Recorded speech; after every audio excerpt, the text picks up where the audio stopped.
सर्वांना मराठी समजते? समजते मराठी? तर श्रीमद भागवतामध्ये एक विशेष शृंखला आहे. शुश्रूषा श्रद्धाधानस्य वासुदेव कथा रुचि स्यान महत् सेवया विप्रा पुण्यतीर्थ निसेवनात्. श्रीमद भागवतम पहिला स्कंद.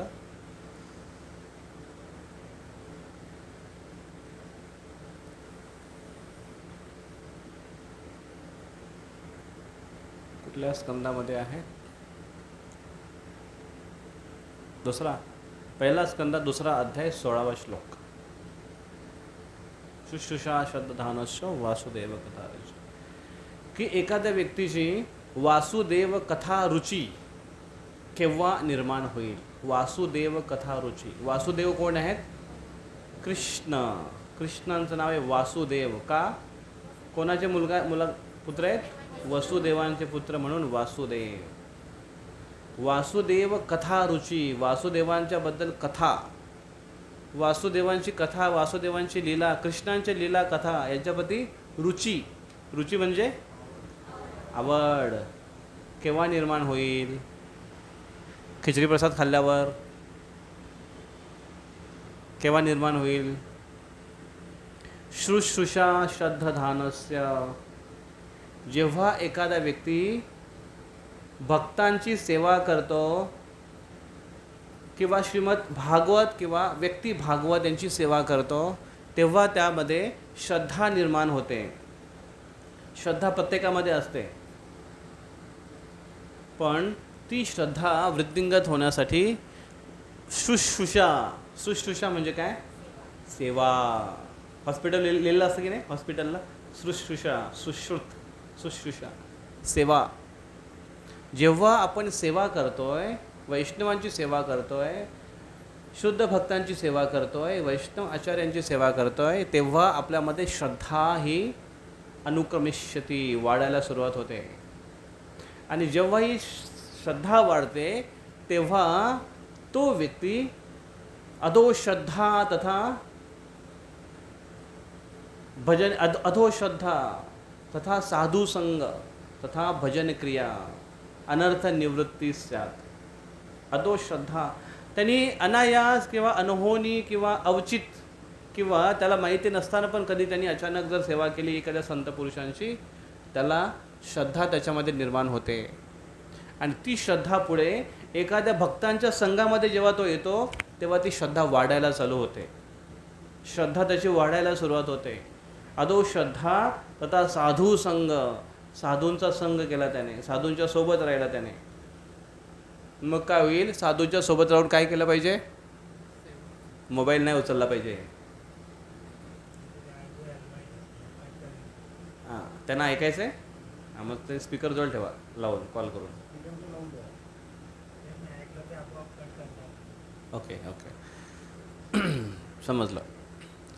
तर वासुदेव, तुमचा मोबाईल द्या इकडे.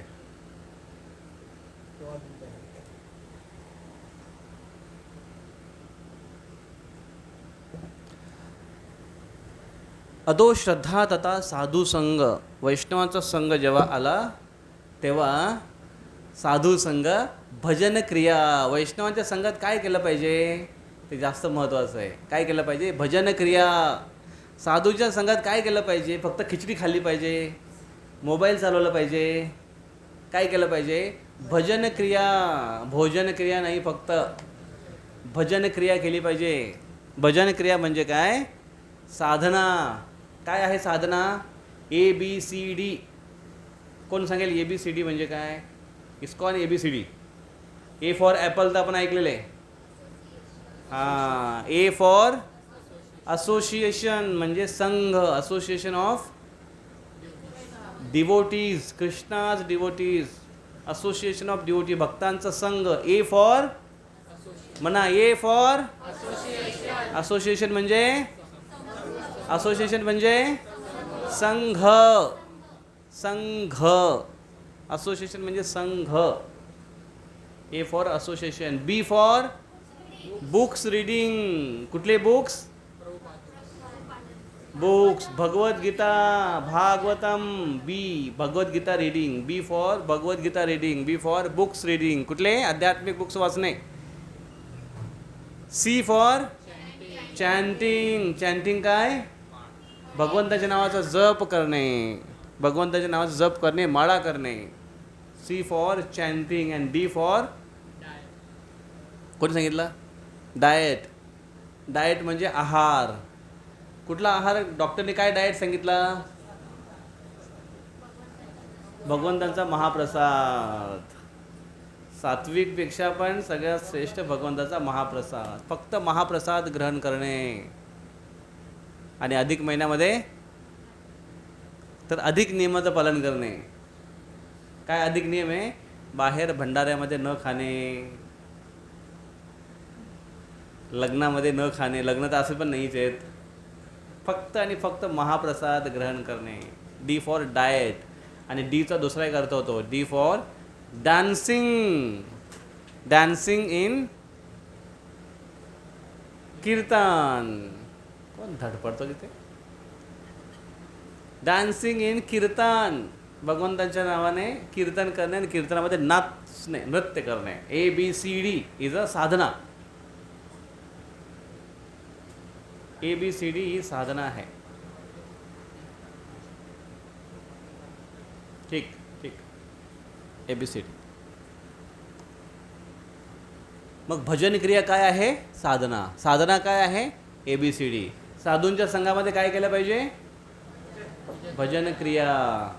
अधो श्रद्धा तथा साधू संघ भजन क्रिया. मग जशी भजन क्रिया सुरू झाली तशी अनर्थ निवृत्ती सुरू होते. अनर्थ निवृत्ती. अनर्थ म्हणजे काय? अनर्थ. अशा गोष्टी आहेत ज्याला काही अर्थ नाही आपल्या जीवनामध्ये आणि आपल्या जीवनाला अर्थ लावू देत नाही. आपला जीवन अनर्थ म्हणजे व्यर्थ जातो. ज्या गोष्टीने जीवन व्यर्थ जातो अशा गोष्टींना अनर्थ म्हणतात जे जीवनामध्ये आहेत. अशा गोष्टी टाळल्या पाहिजेत. अनर्थ. अनर्थ निवृत्ती. मग असे कुठले कुठले अनर्थ आहेत जे अर्थपूर्ण नाही आहेत, जे आपल्याला त्रास देतात, भक्तीमध्ये बाधा निर्माण करतात? कुठले कुठले अनर्थ आहेत? प्रवचनमध्ये झोप येणे. अजून मोबाईल हा अनर्थ आहे. सगळ्यांचे अनर्थ देऊन टाका फटाफट.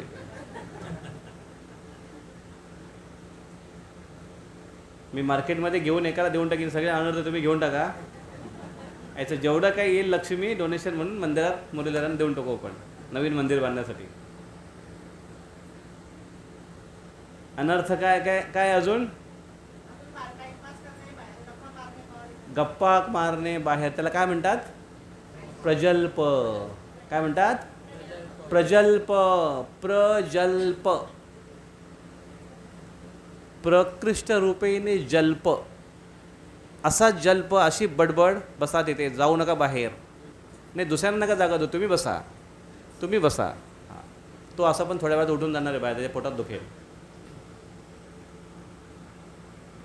एक एक स्टेप बाहेर चाललेत तुम्ही. आता तिथून पटकन बाहेर निघायला सोपं जाईल.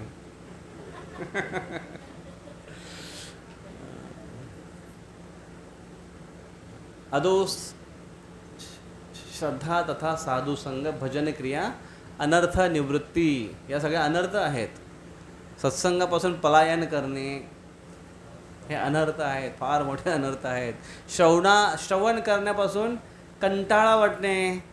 श्रवण करणं म्हणजे अरे बाप रे, जसं कानामध्ये गरम गरम तेल टाकलं कसं वाटते अरे, तसं श्रवण जेव्हा कथा बसून एक जागी बसून जेव्हा श्रवण करायला लागतं कानात, तेव्हासाठी अरे बाप रे काय कानात टाकलं माझ्या. पण कानात गरम तेल टाकणं बरं आहे. कानाला काहीतरी प्रॉब्लेम झाला आहे. तसं भवरोग झालेले भरपूर काही काही गोष्टी आपल्या कानामध्ये येत आहेत दिवस रात्र. त्याच्यापेक्षा कथा श्रवण करणं हे त्याच्यावर उपाय आहे अमृतासारखा. मग शुश्रूषोषध्धानस्य, श्रद्धापूर्वक जर श्रवण केलं वैष्णवांकडून काय होईल? वासुदेव कथा रुची. वासुदेवांप्रती, कृष्णांप्रती कथेची रुची निर्माण होईल. रुचीने ऐकणं आणि जबरदस्तीने ऐकणं याच्यामध्ये फरक आहे. बरोबर आहे, याच्यामध्ये फरक आहे. पण जबरदस्तीने का होईना ऐकण्याने लाभ होतो. किती जण गोळ्या औषधं आवडीने खातात? खोकल्याचं औषध सोडून असं अजूनपर्यंत कुठलंच औषध आवडलं नाही आतापर्यंत. खोकल्याचं आवडत होतं ना, गोड लागतं, आता पण आवडतं नाही? नाही आवडत? तुम्हाला गोड औषध द्यायला पाहिजे. औषध कुठलंच आवडत नाही. औषध कोणाला आवडेल?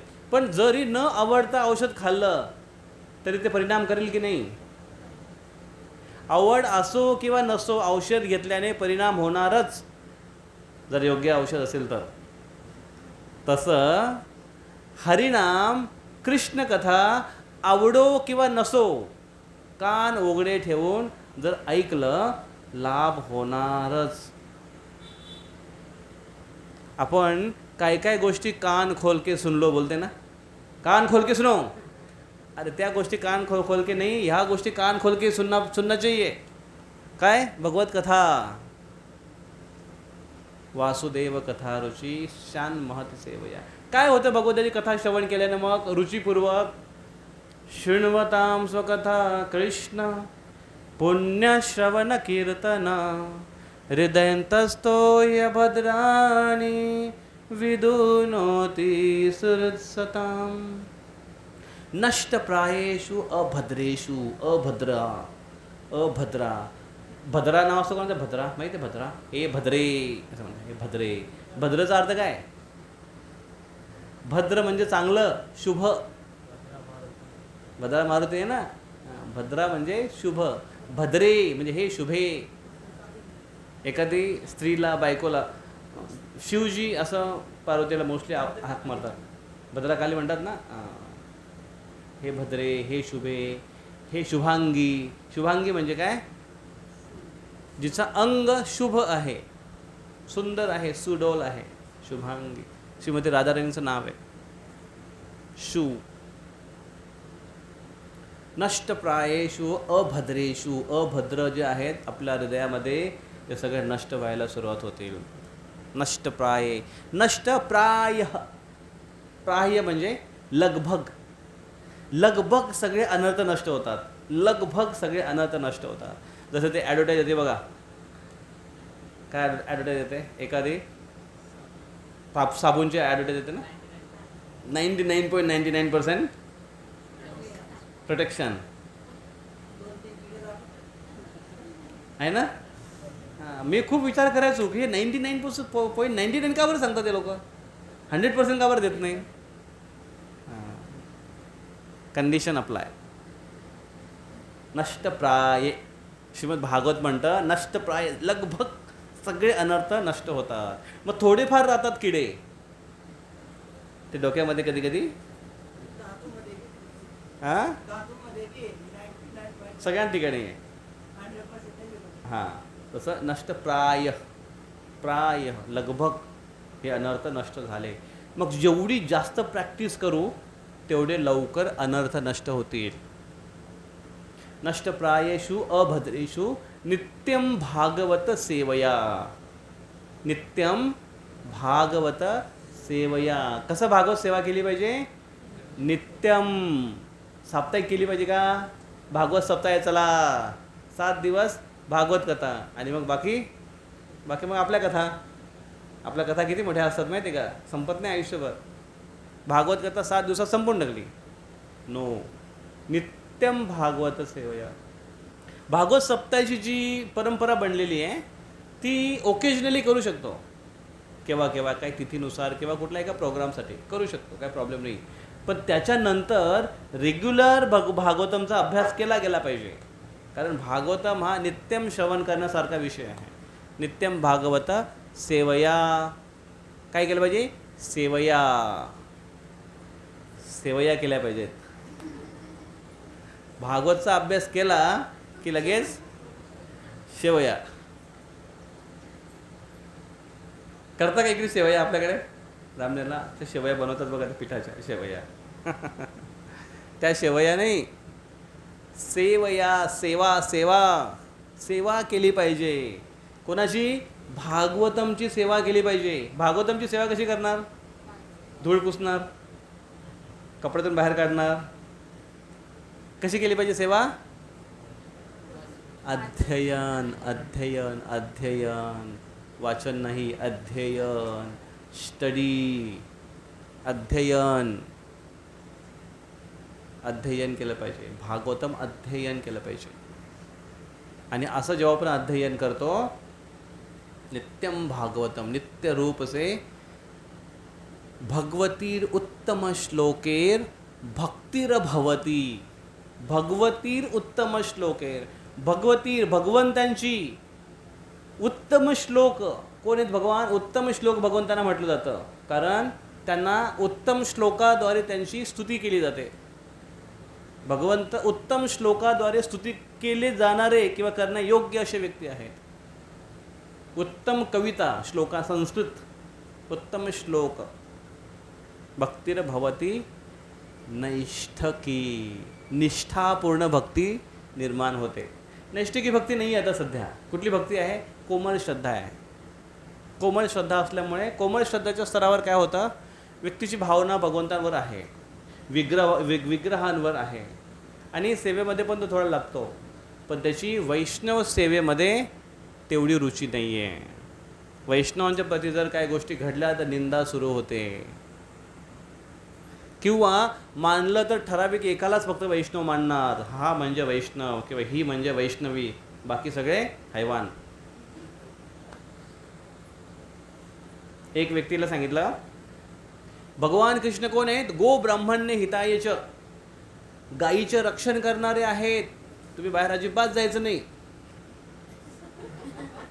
गो ब्राह्मण्य हितायच. तुम्ही पुढे सरका थोडं. परिसरक इकडे, बाळी इकडे सरक, सरक इकडे सरक. प्रमोशन होतंय, सरका पुढे. ज्यांना ज्यांना भक्तीत पुढे जायचं त्यांनी पुढे सरका. तुम्हाला नाही जायचं? सरका थोडं, सरका पुढे. हां, समय प्रतीक्षा थोडं पुढे सरक, सरक. म्हणजे ते थोडे पुढे येतील. हां, सरका पुढे, सरका पुढे. तुम्ही यांच्या मागे आता, तुमचं परमनंट सीट.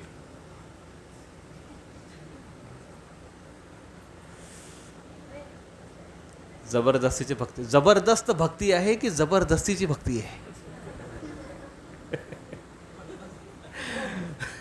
सुरुवातीला जबरदस्ती करावी लागते, मग असे जबरदस्ती जे भक्त जे आहे ते नंतर जबरदस्त भक्त बनतात. जबरदस्त. त्यांची सेवा, त्यांची भावना, त्यांची श्रद्धा, त्यांची हरिनामाप्रती रुची, साधना हे जबरदस्त बनते. मग नित्यम भक्तिर भवती नैष्ठकी. नैष्ठकी म्हणजे निष्ठापूर्ण भक्ती होते. तर निष्ठा केव्हा येते? अधोश्रद्धा तथा साधुसंग भजन क्रिया अनर्थ निवृत्तीसात निष्ठा. अनर्थ निवृत्ती जशी जास्त व्हायला लागेल, भजन क्रिया जशी वाढायला लागेल, तशी निष्ठा निर्माण होईल.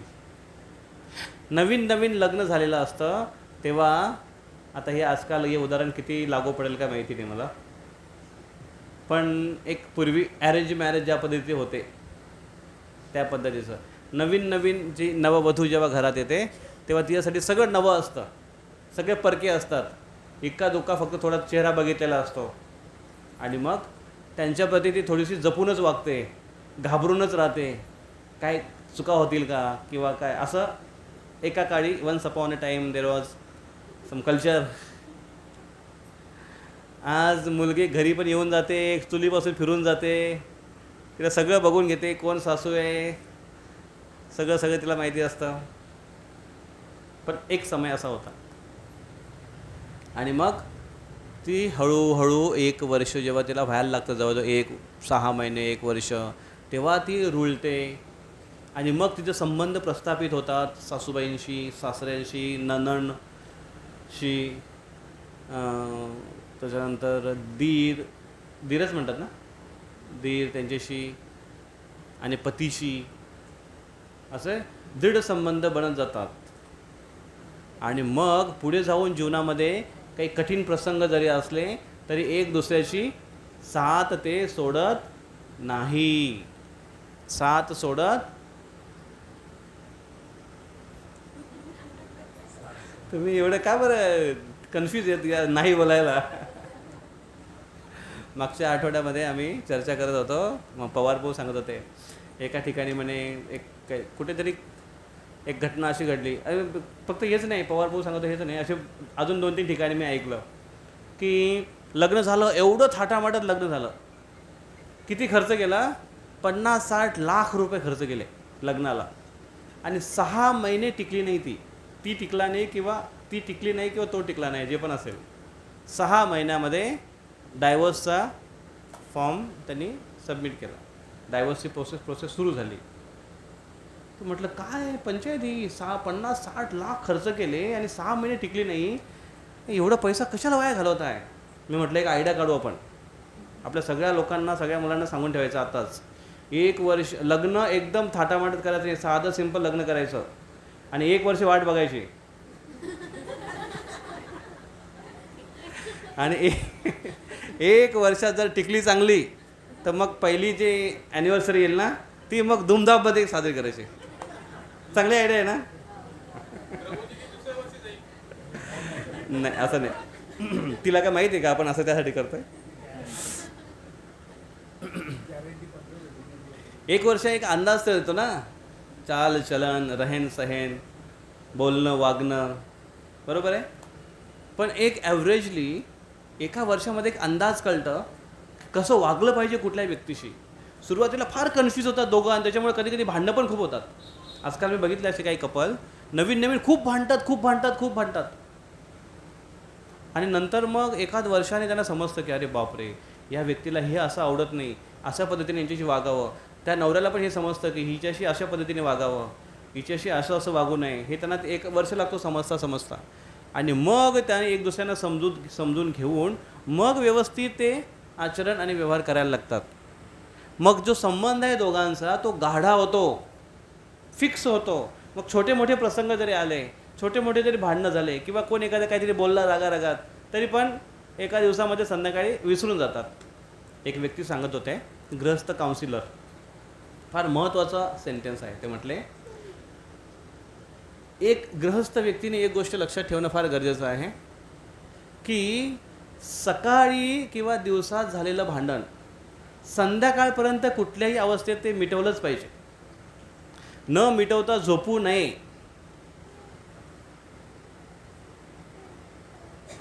कारण रिलेशनमध्ये जी दरार आहे, भेग आहे, फट आहे, ही रोगासारखी आहे किंवा ठिणगीसारखी आहे. ठिणगी दिसताना छोटीच दिसते, तिला छोटी आहे तेव्हाच विझवलं पाहिजे, अन्यथा आग लागते. रोग छोटा आहे तेव्हाच त्याला बरं केलं पाहिजे, अन्यथा माणूस दगावतो सुद्धा किंवा पार्ट कापावा लागतो. तसंच रिलेशनशिप आहे ती वेळीच भरून काढली पाहिजे. म्हणून सकाळी भांडण झालं असेल ना, संध्याकाळपर्यंत मिटवलं पाहिजे. दोघांपैकी कोणीतरी एकाने सामंजस्यपणा घेतला पाहिजे. ते चला संध्याकाळी बोलून टाकू. अशा पद्धतीने दोघांचं रिलेशन हे निष्ठापूर्ण होईल. त्याला म्हणतात नैष्ठिकी. त्या संबंधामध्ये काहीतरी सबस्टन्स येतो, काहीतरी मजबूती येते. तसं भगवंतांप्रती जे आपलं संबंध आहे ते नित्यसिद्ध आहे ऑलरेडी, पण आता जे प्रस्थापित करतोय ते नववधूसारखं प्रस्थापित होत आहे. भगवंत आपल्याला खूप सुंदर दिसत आहेत, भगवंत खूप छान वाटत आहेत, त्यांचं दर्शन खूप सुंदर वाटतं, त्यांच्याकडून काय मागतोय आणि मागण्या पण पूर्ण करतायत. त्यांच्याप्रती जी आपली भक्ती आहे ती कोमल श्रद्धा त्या लेवलला आहे. आणि कोमल श्रद्धा कशाने तुटू शकते? विश्वास उडू शकतो,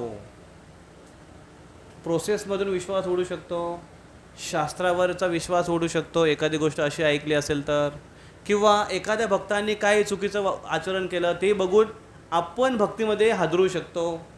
बऱ्याचशा गोष्टी होऊ शकतात, कोमल श्रद्धा असते त्या स्तरावर.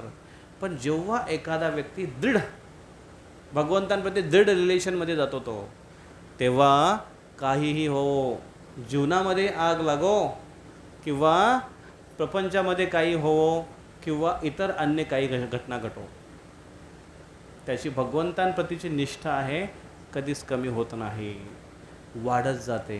याला म्हणतात नैष्टिकी भक्ती. कशी होईल नैष्टिकी भक्ती? शृण्वतां स्वकथा कृष्ण पुण्यश्रवण कीर्तन हृदयन्तस्तोय भद्राणि भक्तिर्भवति नैष्टकी. तदा रजोस्तमो भावा कामलोभादयशये चेतयेतैरणाविधं स्थितं सत्वे प्रसीदति. स्थितं सत्वे प्रसीदति. काय होतं? रजोतमो भाव, रजोगुण आणि तमोगुण निघून जातो. रजोगुण म्हणजे काय? पॅशनेट. रजोगुण म्हणजे काय? म्हणजे काय? काहीतरी हवा हवाचं वाटतंय, हे करायचं आहे, आंबे लावायचे आहेत, केळी लावायची आहेत, एवढं उत्पन्न काढायचं आहे, एवढा कमवायचा आहे, एवढा पैसा, हे ते इकडे मारा, इकडे हात मारतो, तिकडे पाय मारतो, करायचं आहे, मिळवायचं आहे, बनवायचं आहे, कुछ बन के दिखाएंगे. पॅशनेट. ह्या गोष्टी प्राप्त करणे हे काही चुकीचं नाही, आवश्यक आहे. पण त्याच्यासाठीच अट्टहास करणे आणि जीवनाची मूळ प्रायोरिटी आहे ती बदलणे हे चुकीचं आहे. पॅशन याला म्हणतात. रजोगुण, असीमित कामना, असीमित कामना, प्रापंचिक प्रचंड आकर्षण, रजोगुण. आणि तमोगुण काय आहे? तमोगुण निद्रा, आलस्य, नशापान, पागलपण याला म्हणतात तमोगुण. तमोगुणमध्ये माणूस कसा असतो? कर लेंगे, हो जाएगा, देख लेंगे, अजून काय काय शब्द आहेत? चालू आहे, चालतंय तोपर्यंत चालू द्या, पाहू नंतर, बघून घेऊ, करून घेऊ, करूया करूया, अजून काय असतं? होऊन जाईल. परिचयाचे शब्द आहेत ना सगळे, रोजच्या जीवनातले शब्द आहेत ना, त्या पटकन आठवतात. सत्वगुणाचा विचारतो आता मी, थांबा एक मिनिट. रजोगुण, तमोगुण ह्या गोष्टी फार परिचयाच्या आहेत. का? संबंध आहे. असा व्यक्ती तो ह्या रजो आणि रजोतमो भाव काम लोभा विवर्जित या गोष्टीपासून तो वर्जित होतो आणि स्थितम सत्वे प्रसिद्धती. सत्वगुणामध्ये स्थित होतो. सत्वगुण म्हणजे काय? ज्ञानवर्धन, शास्त्रज्ञान, अकर्म विकर्म अजिबात करणार नाही आणि भगवंतांप्रती त्याची श्रद्धा असेल, भक्ती असेल. सत्वगुणामध्ये व्यक्ती जेव्हा स्थित होतो त्याचे कार्य कसे असतात? विचारपूर्वक कार्य करणार, मूर्खपणासारखं कार्य करणार नाही, एखाद्या गोष्टीचा मूर्खपणासारखं अट्टहास धरणार नाही, प्रयत्न करेल, झालं ठीक, नाही झालं दुसरा मार्ग पत्करेल. पण त्याच्या जीवनाचा प्राथमिकता काय असेल? भगवंत त्याच्या जीवनाची प्राथमिकता असेल. का भगवंत जीवनाची प्राथमिकता आहे? कारण कुठल्या क्षणी प्राण पखेरू उड जाएंगे पता नाही चलेगा. म्हणून प्रत्येक क्षणी त्याची प्रायोरिटी काय असते? भगवंतांची भक्ती. तो घरातून बाहेर जाताना हा विचार करतोय, आज जर बाहेर गेलो आणि रस्त्याला जर काय घडलं तर माझ्या 16 माळा राहून जातील. आणि वर गेल्यावर कृष्ण म्हणले, काय रे 16 माळा केले का? मग त्यांना काय उत्तर देणार? प्रभुपाद तिकडे म्हणतील 16 माळा करून नाही आला, असंच आला हात हलवीत. मग काय उत्तर देणार? 16 माळा सकाळीच झाल्या पाहिजेत, मॉर्निंग आवरमध्ये. हा विचार भक्त करतोय माझ्या. असा नाही विचार करत की मरेनच मी आज, पण भगवंतांचे नाम, जी काय आपली आध्यात्मिक ड्युटी आहे, सेवा आहे, याला फर्स्ट प्रायोरिटी, प्रथम प्राधान्य देतो सत्वगुण व्यक्ती. ती स्थितम सत्वे प्रसीदत. एवं प्रसन्न मनसो भगवत भक्ति योगता भगवत तत्वविज्ञानम मुक्त संगस्य जायते. एवं प्रसन्न मनसो, असा व्यक्ती कसा राहतो? प्रसन्न राहतो, आनंदी राहतो. एकदा स्पीड ब्रेकर असतो ना स्पीड ब्रेकर नाही, सिग्नल असतं, सिग्नल मोठ्या शहरामध्ये सिग्नल असतं. सिग्नलवर एक इस्कॉनचे एक संन्यासी, खूप मोठे संन्यासी इस्कॉनचे, ते असे कारमध्ये चालले होते कुठेतरी, कुठला तरी भक्त त्यांना घेऊन चालले होते कारमध्ये. ते बसले होते को ड्रायव्हर सीटवर. आणि तिथे तो मामा असतो, मामा होता. आणि या महाराजांकडे बघून त्याला काय विलक्षण वाटलं. तो म्हणतो की how you can be so happy, तुम्ही एवढे आनंदी कसे काय असू शकता, एवढं कसं काय तुम्ही खुश आहात. कधी कधी लोक असे भेटतात आणि ते असे, आम्ही बुक डिस्ट्रीब्यूट करताना कधी कधी ट्रेनमध्ये बरेच लोक भेटायचे. बोले अरे इस्कॉन वाले आ गए, इस्कॉन वाले आ गए, इस्कॉन, ये हमेशा हंसते रहते हैं, बोलते आपको हमेशा हंसते हुए दिखाई देंगे.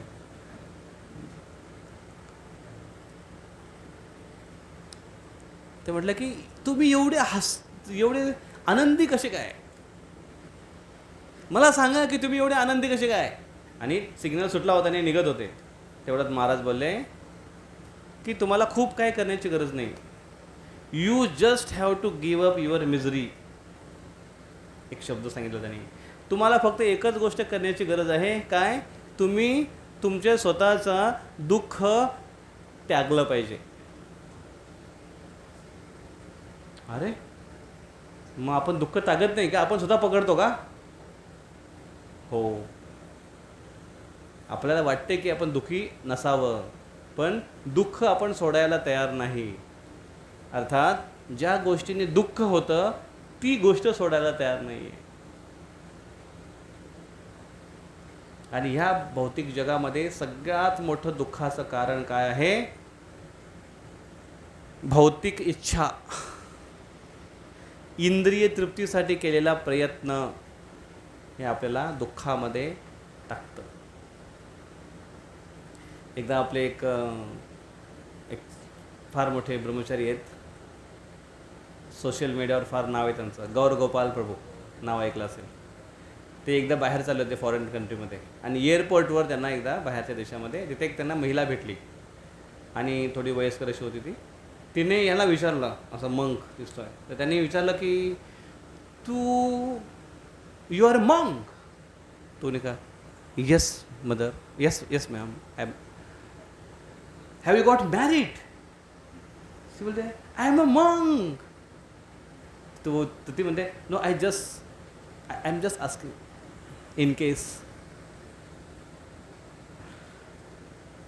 तर त्यांनी विचारलं की तुम्हाला असं, you are living alone, you are single? Yes I am single.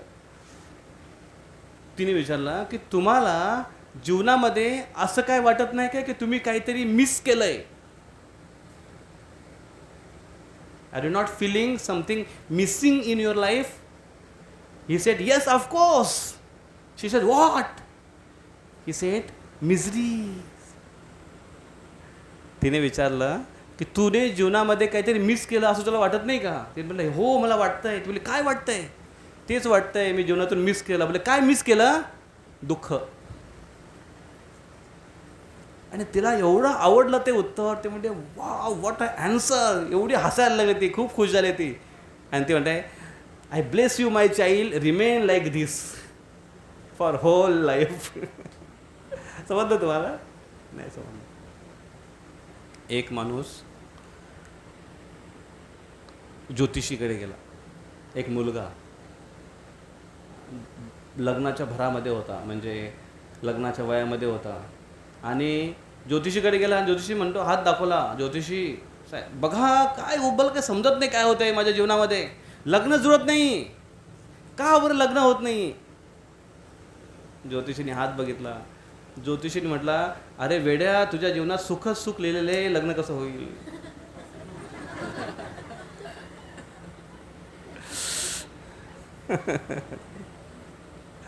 म्हणजे लग्न केलेले दुःखी आहेत असं माझं म्हणणं नाही आहे, पण दुःखाचे कारण आहे ते. मग हे जीवन कसं केलं पाहिजे? मग संसार करू नये का? करावा. कृष्णेर संसारे करी छाडी अनाचार. बजाओ मृदंगलो. कृष्णेर संसार करी छाडे अनाचार. बोलो नहीं है? कृष्णेर संसारे करे छाडे अनाचार.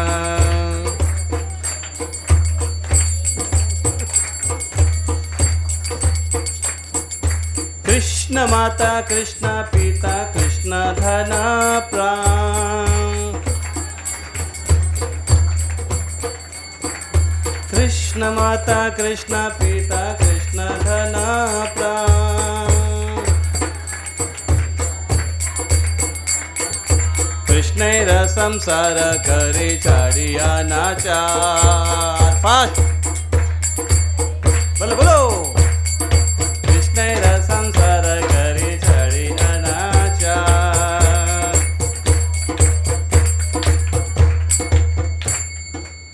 समजलं तुम्हाला? कृष्णेर संसार करी छाडी अनाचार. छाडी म्हणजे सोडणं आहे. कृष्णांसोबत या भावना भावित संसार केला पाहिजे. कृष्णाचा संसार नव्हता का? तेवढा संसार कोण करू शकतो? नाही. नंदबाबाचा संसार नव्हता का? बलरामजीचा संसार नव्हता का? यांचा सगळ्यांचा संसार होता. पण कसा होता? कृष्णेर संसारे. त्याच्याने अनाचार टाळला जायचा. आणि म्हणून you just have to give up your miseries, किंवा मिजरी देणारे, दुःख देणारे गोष्टीची जी आसक्त आहे त्या टाळल्या म्हणजे व्यक्ती आनंदी होतो. एवं प्रसन्न मनसो भगवत भक्ती योगता. भगवंताच्या भक्तीमध्ये व्यक्ती तल्लीन होतो. म्हणजेच तो सगळं काय विसरतो असं नाही आहे. रोज तो आपल्या कामावर जाण्याच्या अगोदर भगवंताचं नाम जप कंप्लीट करतो आणि भगवद्गीतेचं 1 पान 2 पान किंवा श्रीमद भागवतम वाचन अध्ययन करून तो जातो. असं जेव्हा करतो तेव्हा बघा जीवनामध्ये किती आनंद येतो. ही गोष्ट एवढी आनंददायक आहे, ही ऐकताना एवढं दुःख होतं आणि झोप येते. तर विचार करा ती करताना किती दुःख होईल आणि किती झोप येईल सांगा. ती गोष्ट ऐकताना एवढं दुःख, एवढं असं वाटतं की अच्छा सोळामळा करून गेलं पाहिजे काय, अच्छा भगवंता वाचून गेले पाहिजे काय, अच्छा ठीक आहे. किती वाजले? 8:30.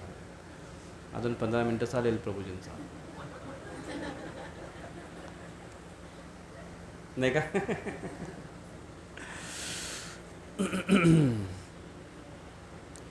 वास्तविक ती आनंददायक प्रोसेस आहे. पहिली गोष्ट ही समजणं, ही गोष्ट समजणं हे सगळ्यात जास्त महत्त्वाचं आहे. समजल्यानंतर त्याचा अनुभव घेता घेता, कन्व्हिन्स होता होता व्यक्ती किती वेळा फेल होईल. माहिती आहे की इथे साखरेचा ढीग आहे, तरी पण त्या ढिगावरून येऊन पण ती मुंगी म्हणते की अरे तुम्ही साखर साखर म्हणताय, कुठे साखर? मग तेव्हा त्या मुंगीला दुसरी मुंगी म्हणते अरे निठल्ली, तुझ्या तोंडातला मिठाचा दाना तो तर टाक अगोदर. साखरेच्या ढिगावरून जाऊन आली, डोंगरावरून जाऊन आली आणि म्हणते साखर कुठे आहे? तोंडातला मिठाचा दाना तर काढ. तसा जोपर्यंत तोंडातला मिठाचा दाना काढत नाही ना, साखर चव कशी काय अनुभव करता येईल? भौतिक रस जोपर्यंत आपल्याला असा झणझणीत वाटतो, तरी वाटते, किंवा असं वाटतं की हां खरी टेस्ट वाटते, तोपर्यंत महाप्रसादची चव कळणार नाही. हां महाप्रसाद येतील फोडणीला थोडीशी तरी मारू शकता चवीनुसार, करतात भक्तगण आपले. कृष्णेचा संसार करी छाडे अनाचार. व्यक्तीचं जीवन आनंददायी होतं. एवम प्रसन्न मनसो, आनंदी राहतो व्यक्ती. भगवंताची भक्ती आनंददायी प्रोसेस आहे. आता आपण कथेला प्रारंभ करूया. तयार आहात तुम्ही?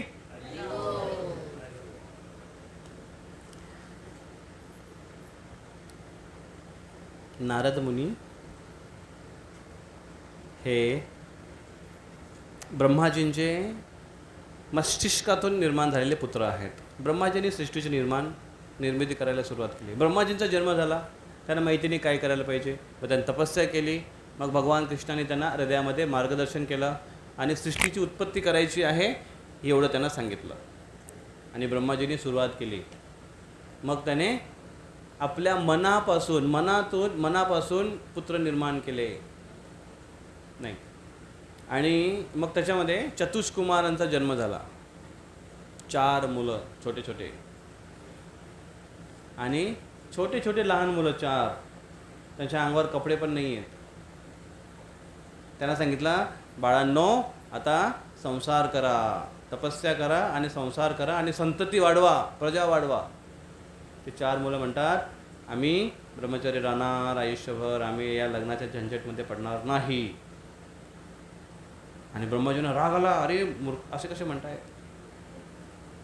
त्याच्या अगोदर नारद मुनी प्रकट झाले. मस्तिष्क डिलिब्रेशन. ब्रह्माजीचं मन आणि मस्तिष्क एवढं शुद्ध आहे की त्याच्यातून निर्माण होणारे पुत्र हे भौतिक गोष्टीमध्ये एन्जॉय घेणारे नसणारच आहेत. नारद मुनी प्रकट झाले त्यांच्या मस्तिष्कातून. आणि नारद मुनींना ब्रह्माजीने ऑर्डर केली, आज्ञा केली की जा आणि पुढे जाऊन संतती वाढवा, लग्न करा आणि संतती वाढवा, प्रजा वाढली पाहिजे, हे त्यांचं काम आहे. पुढे ब्रह्मांडांना प्रजेने भरा, हे ब्रह्माजींचं काम आहे. का भरा? कारण एवढे सगळे जीवात्मा आहेत, त्यांना शरीर मिळाली पाहिजेत. कशासाठी? योग्य कर्म करण्यासाठी आणि कर्माच्या बंधनातून मुक्त होण्यासाठी. जीवात्मा प्रत्येक ठिकाणी, जीवात्मा फक्त बिना शरीराचे आता आहेत.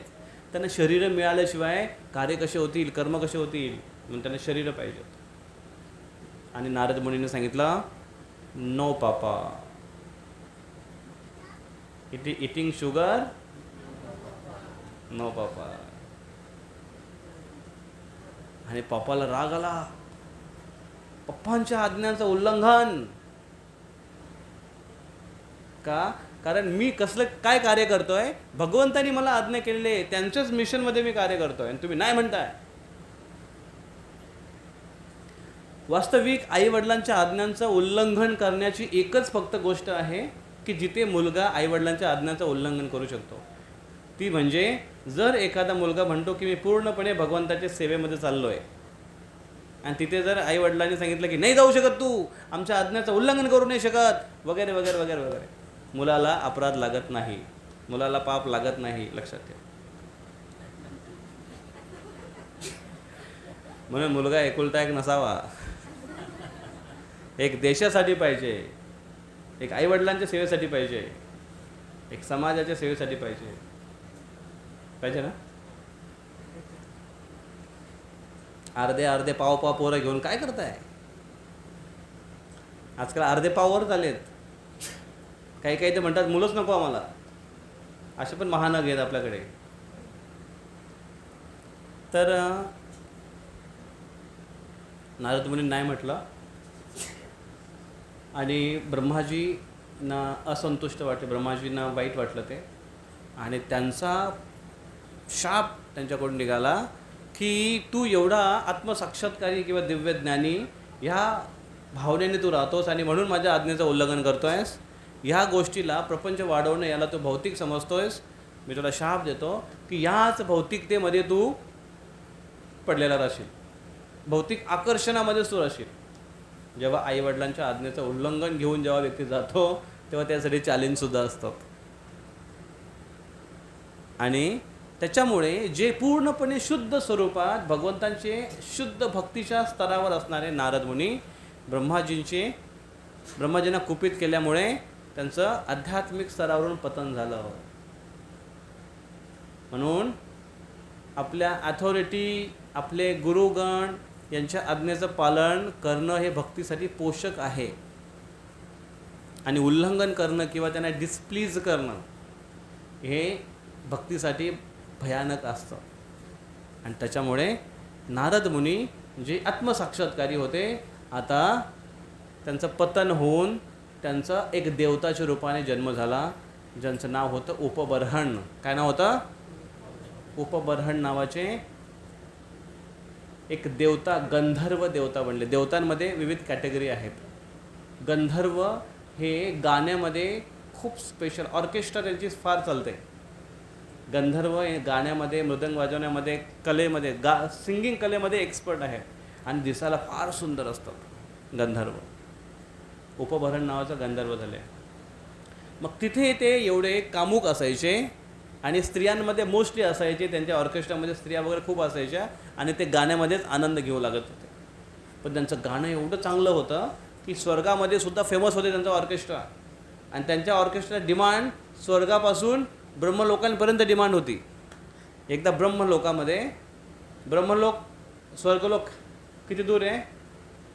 असा भुसावळाने जामनेर नाही करोडो प्लॅनेट्स, वेगवेगळे प्लॅनेट्स आहेत, वेगवेगळे ग्रह आहेत ते स्कायमध्ये, स्पेसमध्ये. आणि त्यांना त्यांच्याकडे जाण्यासाठी मग काय होते? विमान, जे स्वयंचलित विमान होते. ते गेले ब्रह्मलोकामध्ये. एक मोठा प्रोग्राम अरेंज केला होता तिथे आणि खास यांना गाण्याची सेवा होती. आणि हे तिथे जमले होते आणि तिथे खूप सुंदर सुंदर स्त्रिया होत्या. आणि हे उपबर्हण तिथे खूप छान पद्धतीने गाऊ लागले, वेगळे वेगळे आलाप देऊन गाऊ लागले. आणि त्याने अशा पद्धतीने गायला सुरुवात केली की ज्याने आजूबाजूच्या लोकांना ते आकर्षित करू इच्छित होते. विशेष करून त्या स्त्रियांना आकर्षित करू इच्छित होते. ते एवढे लष्टी झाले, एवढे कामुक झाले त्याच्याने, त्या वातावरणाने आणि त्या गाण्याने. त्यांचं गाणं थोडं वेगळ्या दिशेने गेलं. मानो एका ठिकाणी भजन कीर्तनाचा कार्यक्रम ठेवला आणि तिथे येऊन भजन कीर्तनाचा गाता गाता गाता मध्येच त्याने दिल तो पागल हे सुरू केलं. पिक्चराचे गाणे सुरू केले, तू चीज बडी हे मस्त मस्त. आणि जेव्हा तिथल्या बाजूच्या लोकांनी बघितलं, सगळे सभ्य समाजातले देवतागणचे लोक होते, त्यांनी बघितलं आणि त्यांनी म्हटलं की अरे हा तर फिल्मी गाणे गायला लागला आहे या सभेमध्ये, हे अतिशय अयोग्य आहे. आणि त्यावेळेस ह्या भावनेने, त्या वातावरणाने, त्याची ती प्रवृत्तीने त्यांचं वीर्य पण स्खलन झालं, उपबर्हण ब्रह्म देवताचं. आणि हे जेव्हा बघितलं तिथल्या निवासींनी, तिथल्या एका देवताने त्यांना शाप दिला. आय थिंक ब्रह्माजीने किंवा अजून कोणी एक पुरोहितने त्यांना शाप दिला की तुझं हे आचरण एका शूद्रासारखं आहे आणि म्हणून तुला मी शाप देतो की तुझा पतन शूद्र, पृथ्वीवर शूद्र जन्मामध्ये होईल, शूद्र परिवारामध्ये होईल. देवतागणांचा पतन पृथ्वीवर मानव रूपामध्ये होणं हे फार चांगलं मानलं जात नाही. आपल्याला जर इथे एखाद्याला म्हटलं की हे कुत्र्या मांजर, कुत्रा मांजर म्हटलं आवडतं का आपल्याला? कुत्रा कोणला बोललास? का? मी कोण आहे? माणूस आहे, मानव आहे मी. पण देवतागणामध्ये जर एखाद्याला कुत्रा बोलायचं असेल तर ते काय म्हणतात? हे मानव, असं म्हणतात. हे मानव काही का? म्हणजे मानव म्हटलं म्हणजे त्यांना म्हणतात की मानव म्हटला, मला मानव कसं काय म्हटला? म्हणजे एवढं निकृष्ट मानला जातं त्यांच्या लेवलला मानव. त्या मानव युगामध्ये मानव योनीमध्ये जन्म घ्यावा लागेल, त्याच्यामध्ये पण शूद्र परिवारामध्ये. आणि मग शूद्र परिवारामध्ये जन्म झाला. दासीचे पुत्र बनले. वडील नव्हते, आई होती. वडील नव्हते, वारले होते. आई होती आणि गरीब परिस्थिती होती. शूद्रांनीच्या घरी जन्माला आला आणि अशा पद्धतीने तिथे राहू लागले. असं एकाकी जीवन, दरिद्रचं जीवन जगणं एवढं सोपं नाही. खूप खूप खूप कष्ट भोगावे लागतात. एकदा असं घडलं की चातुर्मास्य होतं. चातुर्मास म्हणजे काय? 4 महिने. कुठले 4 महिने? पावसाळ्याचे 4 महिने, श्रावणपासून कार्तिकपर्यंत. कोण सांगेल? श्रावण, भाद्रपद, अश्विन आणि कार्तिक. सगळ्यांसोबत बोलायला बरं वाटते, सोपं जाते ना. थोडं चुकलं इकडे तरी पण काहीतरी ढकलून घ्या. हां, श्रावण कार्तिक, श्रावण, भाद्रपद, अश्विन, कार्तिक, 4 महिने. 4 महिन्यामध्ये चातुर्मासमध्ये मोस्टली साधू आहेत ते इकडे तिकडे ट्रॅव्हल करत नाही, एका ठिकाणी थांबतात आणि तिथे आपली साधना भजन पूजन करतात. तर त्या ठिकाणी ते थांबले होते. त्याचा फायदा या परिवाराला झाला की त्या दासीने, त्याच्या आईने योग्य पद्धतीने त्यांची सेवा केली साधूंची, आणि त्यांना असिस्ट हा लहान मुलगा करत होता. काय काय सेवा करायचं लहान मुलगा, म्हणून लहान मुलांना साधूंच्या संगतीमध्ये पाठवणं हे फार हिताचं आहे, फार भाग्यवान आहे हे की त्यांना असा संघ मिळतो. काय करत होते ते, पाणी आण, झाडू मार, ग्लास आण, ये आण ते आण, छोट्या छोट्या गोष्टी. साधू काही ग्रंथ लिहायचे, कसे लिहायचे पूर्वी, पानावर, पानं साफ कर, इंक तयार कर, या सगळ्या गोष्टी, छोट्या मोठ्या गोष्टी सेवा करायच्या. आणि त्या मुलाचा ॲटिट्यूड एवढा चांगला होता की साधू त्याच्यावर फार खुश होते, त्यांना प्रसाद खाऊ घालत होते. एक दिवशी त्या मुलांनी साधूंना त्यांचे परमिशन घेऊन त्यांचं उच्चिष्ट महाप्रसाद मागितलं की तुम्ही तुमचं महाप्रसाद देऊ शकता का. भक्तगण भगवंताचा महाप्रसाद ग्रहण करतात फक्त, बरोबर आहे, बाकीचं काय खात नाही ते. पण जेव्हा भक्तांनी महाप्रसाद खाल्ल्यानंतर त्यांचा जेव्हा महाप्रसाद उडतो, त्यांचं उच्चिष्ट जेव्हा शिल्लक राहतं, ते उच्चिष्ट महाप्रसाद म्हणून गणलं जातं. पहिला महाप्रसाद म्हणजे एक वेळा महाप्रसाद झाला तो, दुसऱ्या वेळा भक्तांनी ग्रहण केल्यानंतर तो महाप्रसाद बनतो. तर जेव्हा प्रगत भक्तांचा महाप्रसाद ग्रहण केला जातो तेव्हा भक्तीमध्ये प्रगती होते. हे सिक्रेट त्या मुलाला माहिती होतं, आणि त्याने पण ते डिस्प्लीज करून नाही किंवा हातापायी करून नाही. कधी कधी असं होतं भक्तांमध्ये माहिती पडलं अच्छा महाप्रसाद खाल्याने प्रगती होते, मग एक दुसऱ्याच्या ताटामधून मूठ भरून, असं करता करता एकदा 2 भक्तांमध्ये हातापायी झाली. हातापायी करता करता एक दुसऱ्याला पकडलं, त्यातला एक धाडकन खाली पडला गुडघ्यावरच. 4 महिना हॉस्पिटलमध्ये, बेड रिटर्न, प्लास्टर. महाप्रसाद किती मागात पडला सांगा. अशा पद्धतीने महाप्रसाद घेतलेला नाही पाहिजे. कसं सेवा करून संतुष्ट करून महाप्रसाद जेव्हा ग्रहण करतो किंवा काहीतरी आयडिया करून काहीतरी आयडिया करतात, तो जेव्हा महाप्रसाद ग्रहण केला त्याने मागितलं, आणि त्या वेदांतीने, भक्ती वेदांती त्यांचं नाव, भक्ती वेदांती होते, ते महाभागवत होते, ते त्यांचा महाप्रसाद त्यांनी ग्रहण केला आणि त्यांच्यामध्ये भक्ती ही फार तीव्र गतीने वाढायला लागली. भगवंतांप्रती रुची वाढायला लागली, श्रवणामध्ये रुची वाढायला लागली, शास्त्र अध्ययनामध्ये आणि श्रवणामध्ये भगवंतांप्रती त्यांचं प्रेम वाढायला लागलं. आणि मग काही दिवस झाल्यानंतर ते भक्ती वेदांती 4 महिन्यानंतर निघून गेले. त्यांची आई आणि तो मुलगा राहत होते. एक दिवशी आई दूध काढायला गेली गाईचा, आणि सर्पदंश झाला आणि तिथेच आईचा मृत्यू झाला. आता सांभाळण्यासाठी कोणीच नाही आहे. एकटी आई होती जिचा आश्रय होता, ती आईसुद्धा सोडून गेली. मग त्याने बेंजो पार्टीला बोलवली आणि ते गाणं लावलं बघा, आई काय असतं ते, असतात ना, आई तुझ्या आठवणीने, असं काय काय लागतात बघा ते गाणं. नाही माहीत तुम्हाला, लावतात ना. हां, आई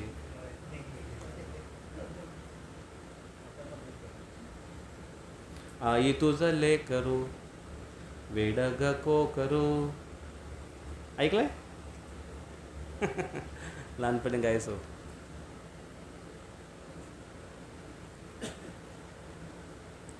पण त्याने ही भगवंतांची विशेष कृपा आहे असं त्याला स्वीकार केला.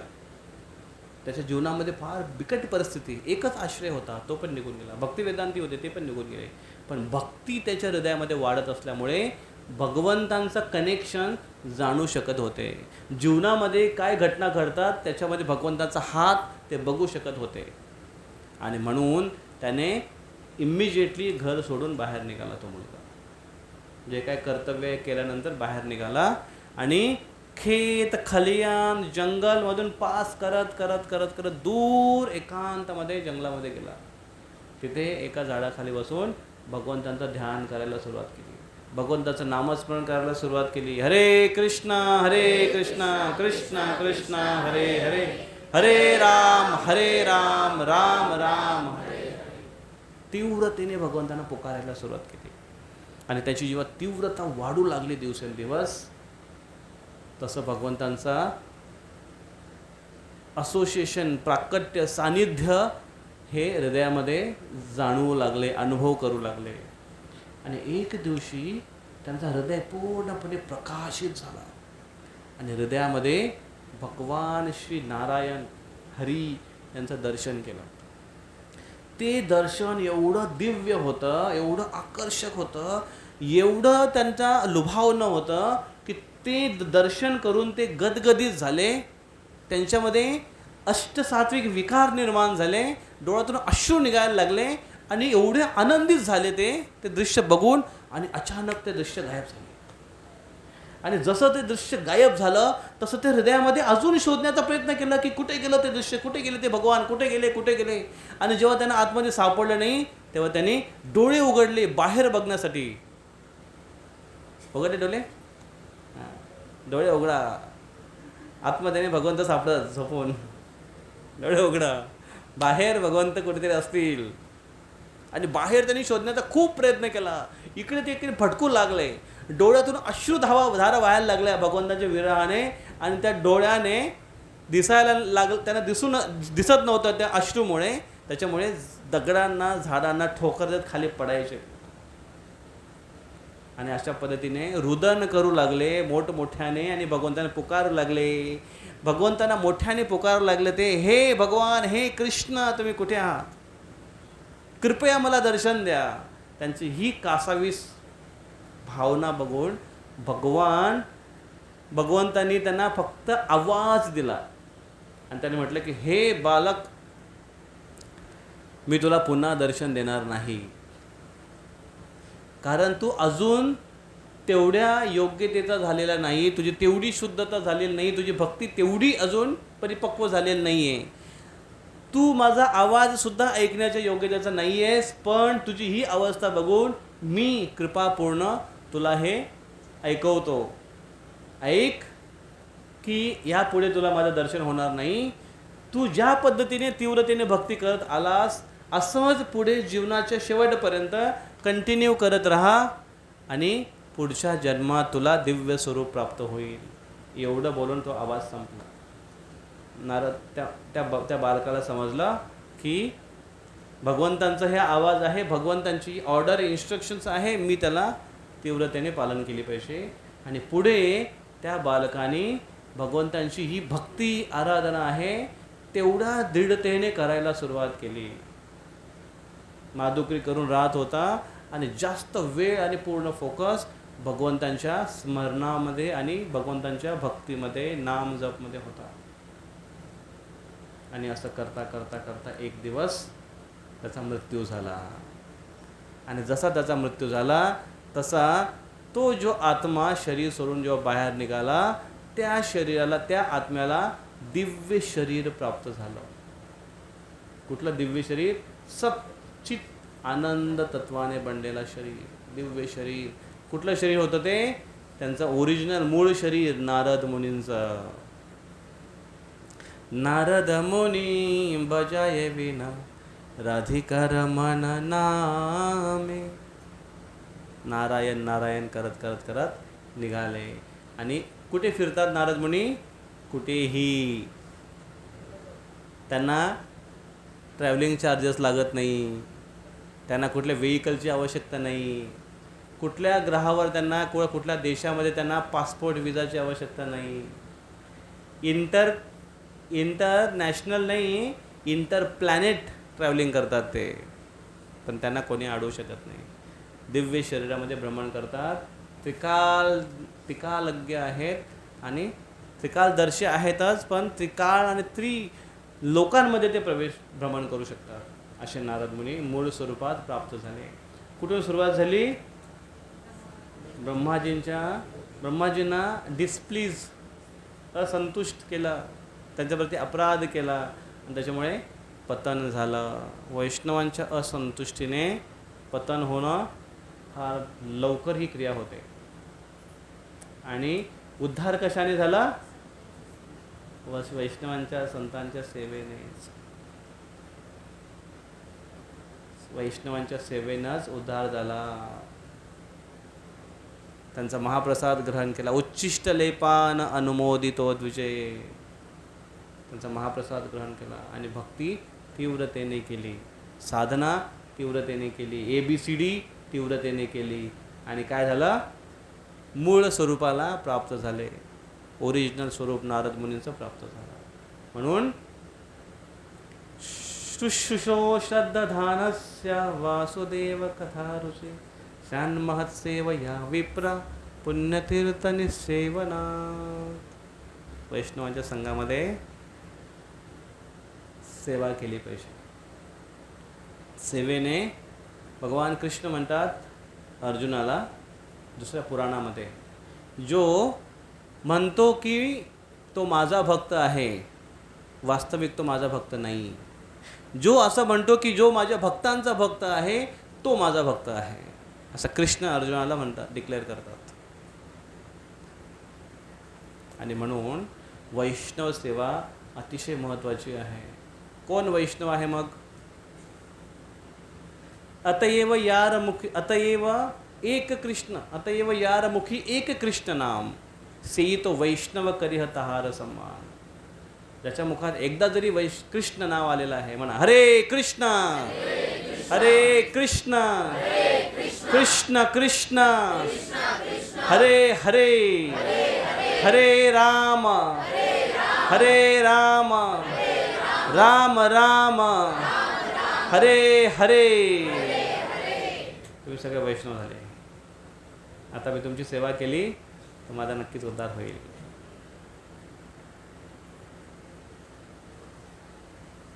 वैष्णव भावनेने वैष्णवाच्या संघात राहायला पाहिजे आणि सेवा करण्याचा प्रयत्न केला पाहिजे, त्यांना संतुष्ट करण्याचा प्रयत्न केला पाहिजे.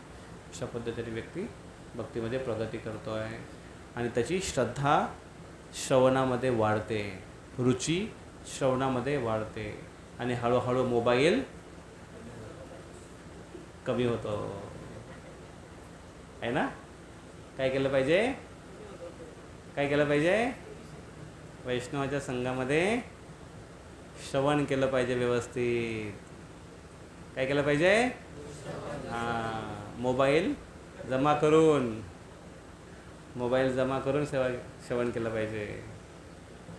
पुढच्या वेळेस आपण एक नियम ठेवू, जो पण येईल त्याने पहिल्यांदा मोबाईल इकडे जमा करायचा